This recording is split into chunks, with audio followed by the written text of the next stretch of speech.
Welcome to the egcfpodcast, where we have in-depth conversations about topics of the Bible that we may not cover on Sunday morning. My name is Nate, and today I'm joined by Blake Roseman and Rob Woodrum. In today's episode, we are discussing how Saul became the first king of Israel.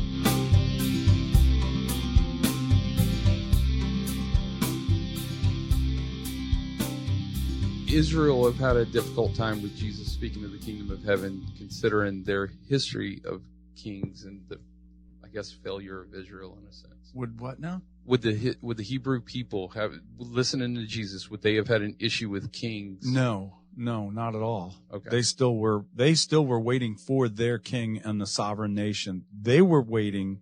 What they had a problem with was Jesus's revelation of what a kingdom was actually going to be. It's God's kingdom, which meant that it wasn't going to be ruled by an earthly king. Mm-hmm. It wasn't going to be, Jesus said to Pilate, my kingdom is not of this world. Not saying that it's off in space. It doesn't operate the way the kingdoms of this world operate.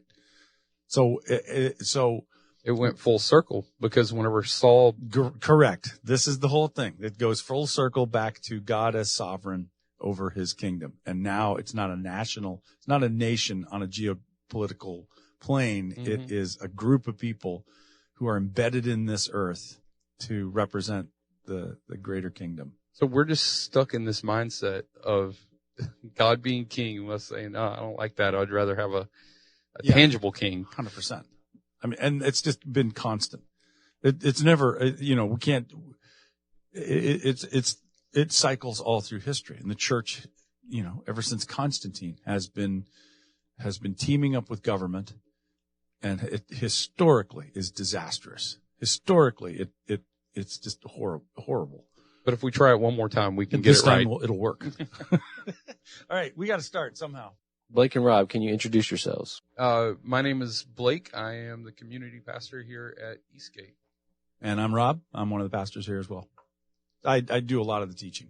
Last episode, we talked about kingdoms and how Samuel warned Israel about the dangers of kingdoms. Yeah.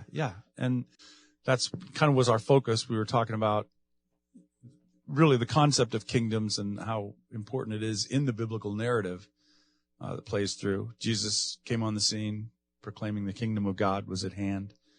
And so we talked about that. We talked about how as Americans, that's a little bit of a dicey issue for us trying to navigate or even wrap our minds around that since we've been so anti-monarchical in our thinking. And yet that is a vital part of the Christian faith and part of our message of the gospel. But it's learning how to understand the kingdom from that aspect, from what it was that Jesus revealed, how it's not like the kingdoms of this earth. And in a lot of ways, you and I were talking about that earlier, in a lot of ways this comes full circle. What Jesus did was bring us right back to where we left off with Samuel warning Israel, because Israel had a king, it was Yahweh. And now we're back to that. We're back to the kingdom of God, not a geopolitical nation, but a body of people embedded in this fallen planet representing the values and the priorities of the true king, who's God. And even we as Christians are still guilty of that for the last 2,000 years. Yes. Of trying to create a kingdom, yeah. Here, a geopolitical kingdom here on earth. Right. Instead of bringing the kingdom of heaven here to earth. Right. And historically, it's been pretty disastrous whenever the church and the state tries to wed itself together. We've seen terrible things take place throughout history when that happens. So, history provides a lesson. Scripture provides us a path to follow. It's just up to us to determine where we are on that. So, but if we try one more time, we'll be able to make it. So, pretty fascinated by the story of Saul, the first king of Israel. Yeah. Whenever I was first coming to Eastgate, you were teaching on Wednesday nights, and you went through the book of Samuel, and I learned so much about the Bible I didn't know was in there. I mean, I hadn't really read the Bible before. Sure. Yeah. But those Wednesday night studies were really incredible to me about how we can find Jesus in the Old Testament. Mm-hmm. But the stories are really great. I mean, they are, aren't they? I mean, like almost movie-like in a sense.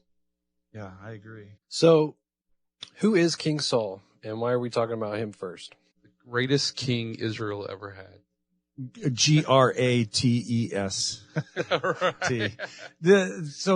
So right after Samuel, so the whole setup in Israel, so we get a little bit of backstory here. The whole setup in Israel was that they were really struggling with their neighbors. They weren't a solidified kingdom at that point. They basically had tribal chieftains, the judges, who were looking after their affairs and stuff, and they were a scattered group of people without a centralized city or anything like that they called their own. A large portion of them were probably still living what we would consider to be like nomadic, even though they weren't moving, but still living, in like the kind of shelters that the Bedouins would live in today. And so the constant threat from the various neighbors, the Amalekites, the Philistines, all those guys around them, caused the Israelites to suddenly think, wait a minute, the thing that they got that we don't have is they got a king. They got somebody that pulls them all together, that marshals the troops when they need them. We're just divided. We don't know what to do. We need a king.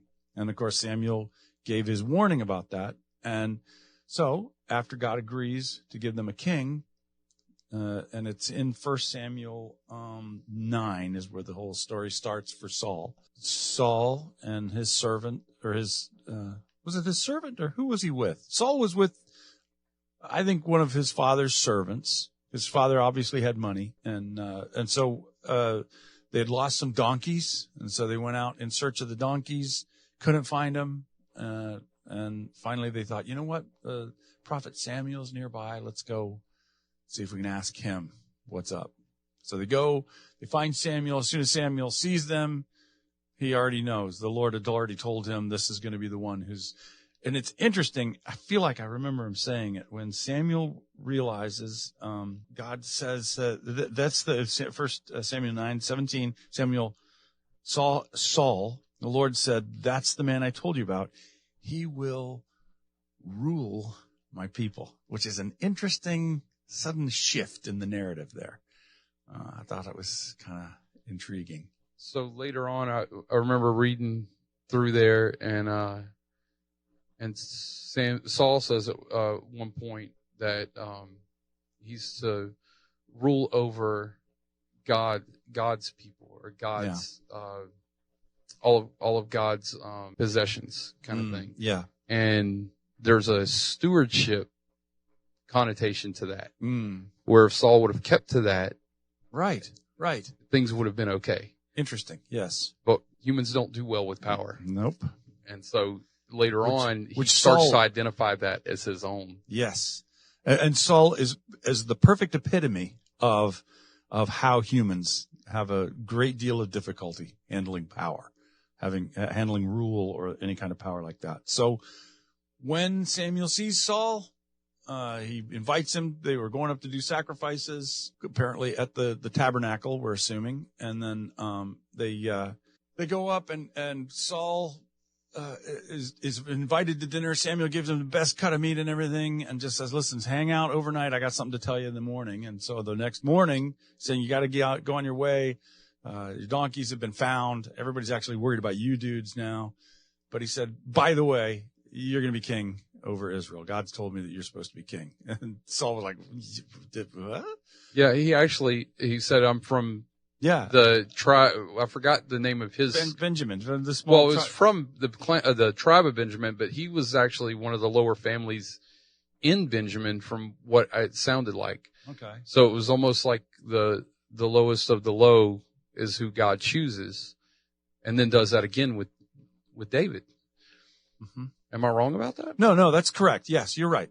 And that's even what he was trying to say to Samuel, that this was a mistake. I'm a nobody. I'm not really one of the more important tribes out here, so you should probably go with somebody else. But then Samuel gives him a whole list. And it's a fascinating little vignette there, where Saul gives him Samuel gives Saul a whole list of things that are going to happen. Spells it out for him. Like, there's actually a couple different little nuggets in that whole story of in 1 Samuel. At one point, the author in chapter 9, when he was introducing Samuel to us, and this, he said, we'd already known Samuel, but he he makes the statement, in those days, people needed to know something. They would go to see they called the prophets seers, which tells us right away, this is written from some time long, much time later. Oh, and the author, or at least the editor compiling it, is pointing back to a time and trying to clue the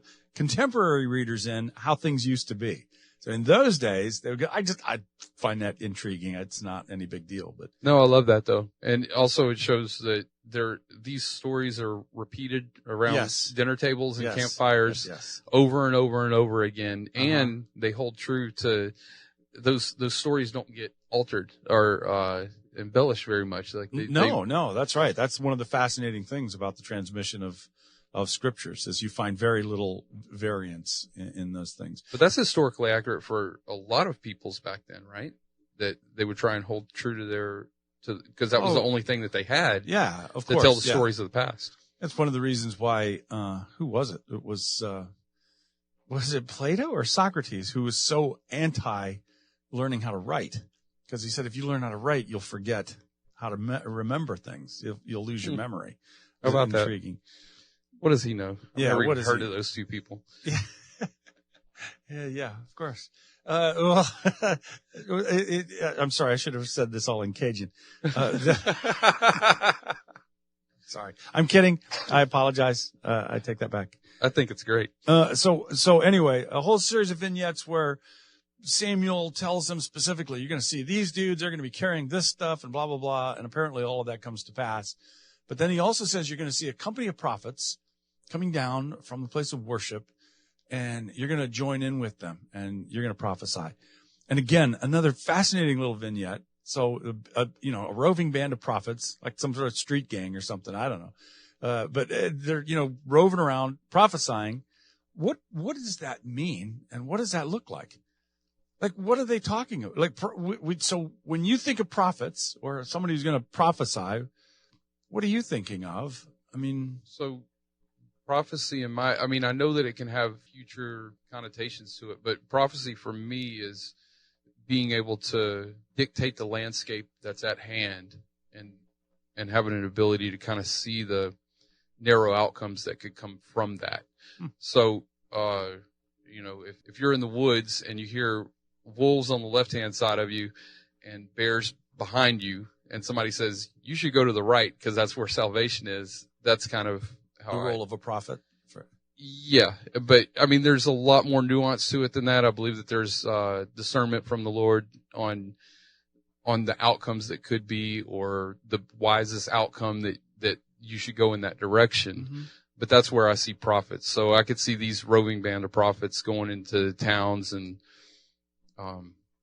seeing a drought and them saying, the Lord has said that you need to store up for water, because in the upcoming months, you're not going to have rain for 6 months. So you're seeing this band of guys coming along and just giving specific warnings or directions to people about different things. Huh, interesting. Yeah. So a prophet or prophecy is communicating a message from God. I don't know that necessarily has to connote it's specific instructions about anything. You would call David a prophet as he's glorifying God in the song. I see what you mean. Yes, yes. And so I think it's possible that this was more of an ecstatic kind of group. Like he joins in. There's this group of people who are speaking out, calling out things that are communicating messages to God or speaking on behalf of humanity to God, which is more the role of a priest, I suppose. But or God's words to man. Yeah. That he loves them and wants to care for them. Exactly. So, it could be something along those lines. And all of a sudden, Saul is caught up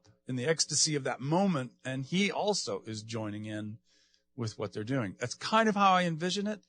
But again, I don't know. The details are so sparse on that it's hard to know exactly what was happening there. But it's an interesting thing to kind of imagine,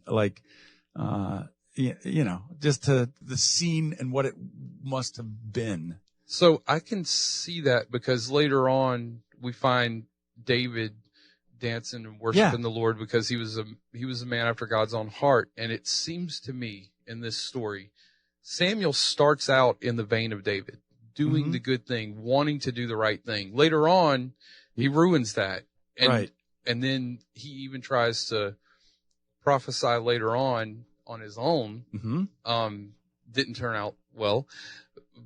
But I can see that if Saul's starting out in the vein of David and then branches off from that, but David continues in that, and we see David's true worship of the Lord, I can see easily how Saul would have been doing that, because it says that the Spirit of the Lord was on Saul absolutely. At that time. Yeah, absolutely. I mean, Saul starts off like you pointed out, remarkably, and just pretty much David becomes a carbon copy of that in a lot of ways. He's insignificant. The difference is that Saul is described as being very tallest dude around, and nobody as handsome as he and stuff. And David, I'm not sure, has that same. They called him ruddy, and that can be interpreted a lot of different ways. It's hard to know. So he may have been handsome, or he may have been, just out in the fields a lot and dark skinned. So I mean, that could have been part of the what they were trying to describe there.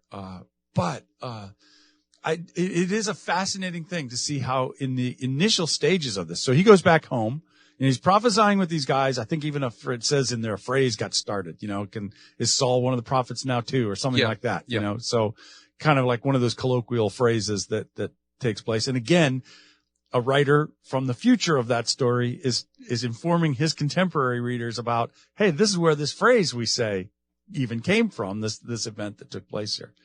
So he goes back home. He meets his uncle, doesn't tell his uncle nothing, doesn't bring this whole thing up. Says, yeah, donkeys are found. I heard everything's cool. Never says, oh, by the way, I'm king. But then Samuel shows up and calls for all of Saul's sons. Was it 7 days? I don't remember. You would probably remember better than I. I don't remember how long it took. Would that be significant to you? Do you think 7 days? Like the idea of.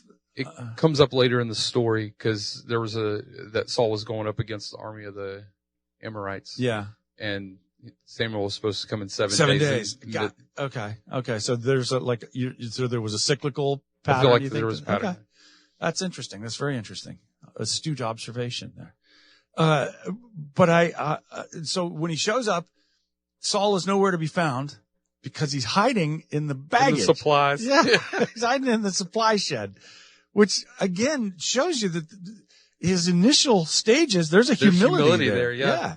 He didn't want to be, he's the tallest dude in the room and he's trying to hide behind a suitcase and is not working. So he brings him out, anoints him as king. Everybody's, really stoked about it. But so in the biblical narrative, we kind of, the scene shifts over and we're talking to Samuel and he's kind of working towards his farewells and stuff. But then there's a problem that's brewing. The king of, Ammonites, King Nahash. So later on, King Nahash of the Amorites is really oppressing these little tribes that are trying to, survive. A couple of them are across to the east of, across the Jordan River to the east and stuff. And he's picking on them. The description is horrifying. Let me actually go back and read it. It says, Nahash, king of the Ammonites, had been grievously oppressing the people of Gad. This is the chapter before the one we're talking about. And Reuben, who lived east of the Jordan River. He gouged out the right eye of each of the Israelites living there, and he didn't allow anyone to come and rescue them. In fact, of all the Israelites east of Jordan, there wasn't a single one whose right eye Nahash had not gouged out. But there were 7,000 men who had escaped from the Ammonites, and they settled in Yabesh Gilead. So it's from there then that this king starts to harass them again. That's the whole the whole thing. And then he threatens them to take out their right eye. Correct. He says, I'll have a treaty with you, but I'm taking your right eye. I got you. And they call out for help. And Saul, so this is what's interesting to me. When they go talk to Saul, he's out plowing a field. So even at this early stage, there's no sense of aristocracy or he's out just doing his normal farm work. Got it. And it reminds you of the early stages of American history where, John Adams, he would go back to his family farm and stuff and work that while he also did his law practice, while he was also trying to forge this government. We could kind of look at Israel in these early formative stages. He's still out just plowing his field. That's really cool. Yeah. Yeah. And then he cuts up a couple oxes, sends them out to all the other tribes. And he says, if you don't come and help. So basically this is to me where he might be making a misstep. Instead of saying, hey, our brothers are in trouble. We got to come and help. We got to do our part and take care of this. He actually kind of threatens everybody. So I'm going to do the oxen of everybody who doesn't come to help. And he musters a sizable army. The numbers are questionable in that, but he marshals a big army together and they go and they defeat the Amalekites. So one of the things about the that city, Jabesh Gilead, apparently they said to the Ammonites, "Can you give us 7 days? And if we don't have somebody come, then you can have us." Like, I mean, like they had a choice. But I think it's interesting they even gave them 7 days. Well, I think that goes down to a lot about the way those ancient, kind of showdowns worked out. There were a lot of back and forth negotiations. That's embedded. How do I word that? I feel like that's embedded in the culture, something that we as Westerners are, the whole art of negotiation is not something that I did not know that. Yeah, that we as, Westerners we're not privy to. Yeah, we don't usually engage in, but this whole idea of basically bargaining your way through this. I'll do this, you do that, give me this time, blah, blah, blah. That's fascinating. And it's interesting because in a lot of ways it shows how much slower of a pace life was operating at. It didn't minimize the threat just because it wasn't going to be immediate. Just in our culture, we don't have an idea of not having a sense of urgency. No, not at all. Everything is urgent. Everything is urgent. So that's so foreign to us that, Yeah. That's that's a little aside on the whole deal, but, so Saul gets the people by telling them he's going to kill all their oxen if they don't show up. And they show up and they have a great victory. And there were some people who didn't want Saul to be king, who were grumbling when he became king. And so after this great victory, all of the yes men that were surrounding Saul were saying, hey, let's go get those guys that didn't like you, didn't vote for you. Let's kill them. And it's cool because Saul's response even then was good. He said, oh, come on. There's been enough bloodshed. Let's cancel that. And so he showed mercy at that point. He was operating, he was operating in a way that would have been consistent with what God wanted at that time. So I'm not certain if we passed it up already chronologically in the text, but I did find it fascinating that Samuel, whenever he does anoint Saul king publicly, there is a writ of kingship or rules of kingship, and we don't. I don't see where that. I couldn't find it. No. We don't have a record of that, but it's interesting. Yeah. Samuel wrote down to him everything that he needs to do. This is how you conduct yourself as a king. This is what you got to do. And basically the gist of it was be obedient.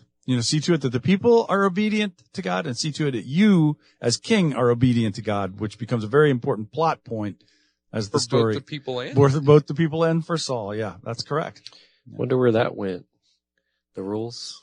Yeah, well, who knows? I mean, the fact of the matter is, we talked about it on the last podcast that, even the entire Torah was lost at one point. They were able to rediscover that. But considering everywhere that Israel ended up going off to Babylon, through the difficult times of Hellenistic oppression by the Seleucids in between the Old and New Testament, it's easy to see how all of these things got lost. It's amazing that any of it, it's only God's providence that any of it is retained. And of course, the biblical criticism says, well, no, it wasn't retained. They made up all this stuff afterwards, which I don't believe, but. I don't believe that. So after this, Saul ends up going up against, the Philistine army again, right? Yes. Before he goes against the Amorites and the Amalekites or not Amalekites, but the other Moabites. This is the famous battle where Jonathan and his shield bearer scale a cliff and go up and, beat a bunch of guys. 20 men and a half an acre. Yeah. I thought that was, so here's the cool thing. However that worked out or whatever, whenever I was reading about this story, I quickly realized why Jonathan and David become so close later on. Mm. The heart that Jonathan has there. Yeah. He's by himself. I mean, his armor bearer. I don't actually know what the armor bearer does, but he does kill people. No, he would. The armor bearer is basically just as, figure a knight and a squire, but a squire is going to know how to fight or hold his own or whatever. So that's that same kind of thing. He's a second in command in their little two-man unit. I got you.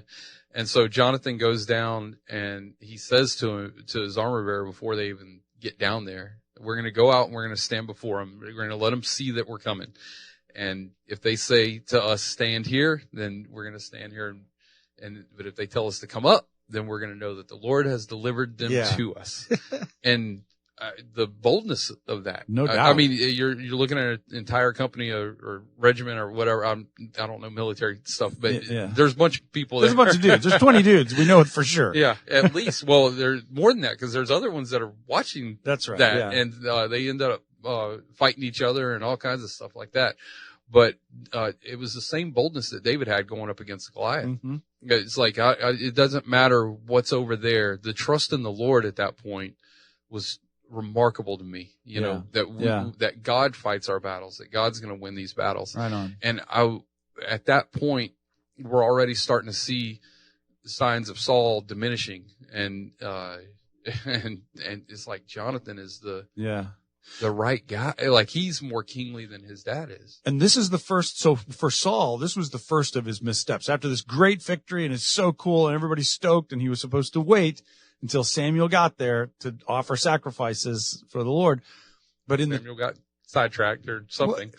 What happened was he was watching his army begin to dissipate. While they were waiting, they were getting antsy and like, you know what? I'm going to go home. I need to go to the farm. I need to go check in on this or whatever. Little by little, he's watching what felt like this massive group that he had control of begin to slip through his fingers. So in order to keep that from happening, in order to appease the soldiers that he had there, make a sacrifice. I'm just going to do this myself. We'll just take control here. And there, I think that is the first and the most telling misstep, is that in his arrogance, he assumed he could take that position, make that offering, and did it in order to maintain his sense of control of the situation. And Samuel was pretty upset about that. Yeah. But it does go to show that that's the, like you were saying, that's the first sign of wanting to have power over everything. So God set it up to where there was prophets, Samuel, and then Saul was going to be separate. He had his rule that he needed to do, but it was a limited rule. Yeah. And then Saul starts to overstep at that point. Oversteps saying, I'm in control of all of this. That's right. And and to take on the role of, I don't know how to say this, but take on the role of the priest, or take on and to the arrogance of that, to think that God is going to honor that in the way that the society was structured at the time, was pretty brazen. Yeah, absolutely. And that's, and that is that's the telling sign that something has gone wrong somewhere. And again, it's such a brief narrative, so sparse on any details. So we don't get the inner workings or we don't get into Saul's mindset or whatever, but we can look at the situation and piece together what was happening there and his desire to maintain control. And shoot, I mean, come on. Every one of us has some Saul in us. I mean, this is a cautionary tale for us as 21st century American Christians. We can look at that and think, wow, how often in my life do I look at my circumstances, my situation, and think, I got to take control of this. I cannot be waiting around for God to do anything, or for God to show up in some significant or meaningful way. Do you think that there might have been some jealousy involved as well, because Jonathan went and did what his armies wouldn't do, what Saul's armies wouldn't do? Possibly, yeah. Possibly, yeah. It'd be the first signs then too of his growing instability in terms of his own fragile ego. If his men are kind of disappearing away because he's not strong enough to hold, did air quotes, podcast people. But if if Saul's not strong enough to hold his army together, and then his son goes and does this thing on his own. And then afterwards, Saul had mentioned something about find out who's missing among us, and calls all the people together. And isn't there something about the kings throughout the history? I think I remember you talking about this before, how kings would call to find out how big their army was instead of trusting God. Well, David does that at one point. That's part of what he's doing in taking a census, and he incurs a consequential judgment from that. So is this different than what Saul's doing whenever he gathers all his men together? I know that he's trying to find out who's missing, but if he's noticing his army disappearing and going away, it's possible. I mean, it's possible that's in the back of his mind. It's a little distinct from calling an actual factual census. Okay. But it's, but yeah, I would think so. Yeah. I think that's a good observation on that he was, also wanting to assess what his it would go assets back to the were. Control part of things. Yeah. That makes sense. I think we have a great modern day picture of what Saul went through with like social media. So if I were to post something and share something, and then it gets a lot of engagement, how quickly my view of that post can change from what the post is to, oh, now I've got a lot of people engaging with this. How do I keep these people? Yeah. And then try and replicate. You want to replicate try and find what magic it was in that post that would replicate that. Right. Instead of it being this spontaneous moment that you were able to, that maybe somebody even appreciated or admired, it now becomes a template for how you can reproduce it and make it your own. Make it, take control of it. Yeah. That's like sacrificing to the Lord whenever you're not a priest. Yeah. Although I'm not going to put sacrificing to the Lord on the same level as a social media post, but I see what the point is. I totally get the point. But the mindset, I meant the human mindset of Saul in that is, I'm going to do this thing that I've seen work before. I'm going to do this on my own instead of it just being the right thing to do. Yeah. So then so they defeated the Philistines, and then, is that whenever Saul puts out the decree that all the men need to fast? Yes. It's after that. They're chasing the Philistines, and then he makes a decree that his soldiers who've been, running at war, and fighting and adrenaline and all this stuff, they have to fast. And Jonathan doesn't get the word. Eats a little bit of honey, and he's doing good. Like, he's feeling great. But then he challenges Saul on this, that this was a bad move. And again, there's no indication that Saul is hearing anything from the Lord. He's just making his own assumptions about. Well, fasting would have been a godly practice that they would have already been engaging in. Mm-hmm. Am I correct? Well, sure. I mean, people would have known the practice of fasting and recognized that. I mean, the Israelites at the foot of Mount Sinai were called on to fast and abstain from different things in order to prepare themselves for all these things. So sure, that's fine. But again, it was a command from the Lord for the larger company to do this. Fasting is largely an individual pursuit, and it's an individual determination whether one's going to make that sacrifice or not. Here, he's creating it into, you could say, a legalist command, assuming that doing this is going to curry the Lord's favor. And that's actually my issue, or the point that I'm trying to get to with Saul. He does this multiple times of trying to do a right thing that he has seen work before or knows has come from the Lord before, try and replicate that on his own. And then Samuel says to him at one point, these sacrifices, God doesn't honor that the way that he honors obedience to the Lord. That's right. That's right. And Jesus repeats that.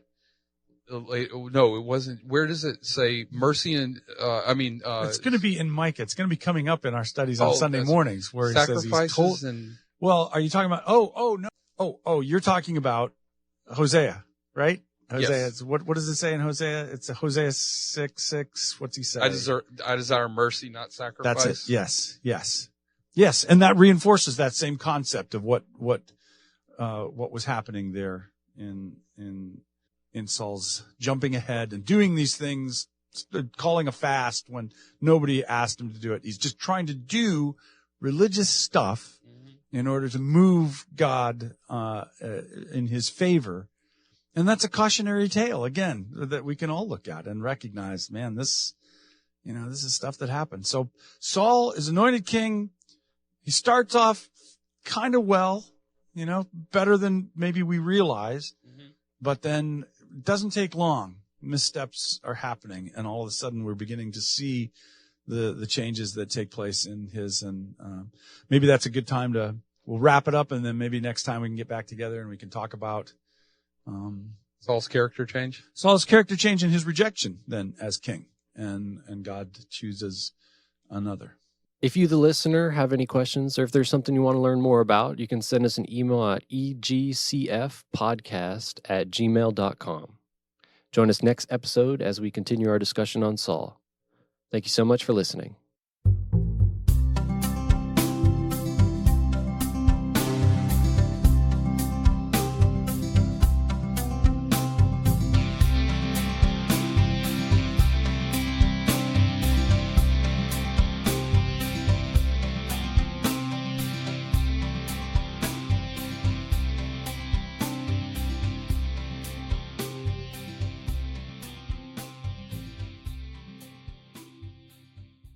Pause right here, Nate. You'll have to edit this, Nate.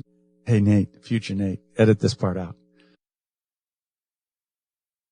Hey, Nate. You're lovely. Yes.